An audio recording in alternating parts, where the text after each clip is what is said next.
আজ বুধবার ২রা ভাদ্র ২০২৬ সালের ১৯ আগস্ট। বৃষভ রাশি, বৃষভ লগ্ন, টরাস সাইনের জাতক জাতিকাদের আজকের দিনটি কিন্তু মধ্যম প্রকৃতির অতিবাহিত হবে।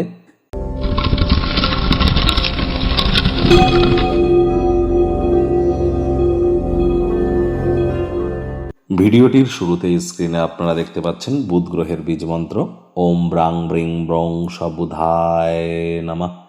সকাল দুপুর সন্ধ্যা ৩ বেলায় বুধের এই বীজ মন্ত্র আপনারা ১০৮ বার করে জপ করুন। এটি আপনাদেরকে বহুলাংশে কিন্তু উপকৃত করতে চলেছে। আর আপনারা পারলে গণেশজির নাম জপ ধ্যান আরাধনাও করুন। কোনো কিছু না পারলে ৫ বার বলুন প্রথম পূজ্য গণেশায় নমঃ, অথবা ওম গাং গণেশায় নমঃ, অথবা ওম গম গণপত্যায় নমঃ। যেটি ভালো লাগে সেটিই বলুন। ৫টি দুর্বাঘাস পারলে গণেশের মূর্তিতে আপনারা অর্পণ করুন। আর গৃহে কিন্তু গণেশ মূর্তি একটির বেশি রাখতে নেই। আর গৃহে যে গণেশ মূর্তি রাখবেন উত্তর পূর্ব কোণে রাখলে বেটার ফল পাবেন। ঈশান কোণে এবং গণেশের সুর বা ট্রাঙ্কটি কিন্তু গণেশের লেফট সাইডে থাকা চাই।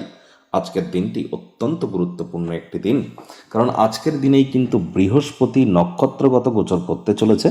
বৃহস্পতি কিন্তু এতদিন শনির নক্ষত্র পুষ্যা নক্ষত্রে গোচর করছিলেন, উচ্চস্থ ছিলেন, অতিচারী ছিলেন, কিন্তু পুষ্যা নক্ষত্রে গোচর করছিলেন। আজকের দিনেই কিন্তু তিনি শনির নক্ষত্র ত্যাগ করে বুধের নক্ষত্র অশ্লেষাতে গোচর করতে চলেছেন। আর ৩১শে অক্টোবর পর্যন্ত তিনি অশ্লেষা নক্ষত্রেই থাকবেন। তাহলে বুধের বুদ্ধি অর্থাৎ বুধের বিদ্যা, বুদ্ধি, বিজনেস, কমিউনিকেশন করার ক্ষমতা এবং বৃহস্পতির জ্ঞান, ঐশ্বর্যের পাওয়ার, এই দুইয়ের ডেডলি কম্বিনেশনে আগত ২-২.৫ মাস আপনাদের ক্ষেত্রে ঠিক কেমন অতিবাহিত হবে সে বিষয়ে কিন্তু অলরেডি ভিডিও আপলোড করা হয়েছে, তবে রাজযোগ চ্যানেলে নয়। অ্যাস্ট্রোলজার কামলেশ দিওয়ান নামে আরও একটি চ্যানেল আছে, আপনারা ইউটিউবে গিয়ে সার্চ করতে পারেন KAMLESHDEWAN, অ্যাস্ট্রোলজার কামলেশ দিওয়ান নামে আপনারা সার্চ করুন। সেই চ্যানেলে কিন্তু আপনারা আমাকে দেখতে পান, ওখানে আমি ফেস রিভিল করে থাকি, সেখানে বিস্তারিত আলোচনা করা হয়েছে। আজ আপনারা অবশ্যই ব্লু কালারকে অ্যাভয়েড করুন, সবুজ রঙের বস্ত্র সামগ্রীর প্রয়োগ একটু বেশি করুন। হিজড়াদেরকে সম্মান দিন, তাদেরকে কিছু দান ধ্যান কিন্তু করতেই পারেন। ভাগ্যমিটার আজ আপনাদের বলছে 6/10। ভাগ্য আপনাদের অনুকূলেই থাকবে। সম্পর্কের ক্ষেত্রে এবং কর্মজাগতিক ক্ষেত্রে আপনাদেরকে একটু সাবধানতা অবলম্বন করেই কিন্তু চলতে হবে।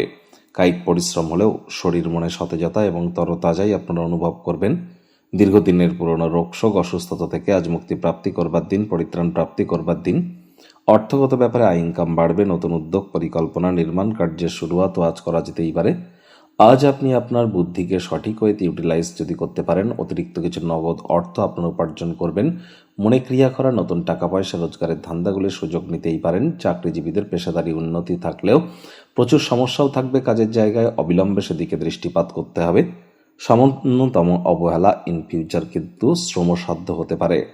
রাজনীতিবিদদের জনসংযোগ বৃদ্ধি করতে হবে। হার্ডওয়ার্ক, কঠোর কায়িক পরিশ্রমের কোনো বিকল্পই কিন্তু নেই।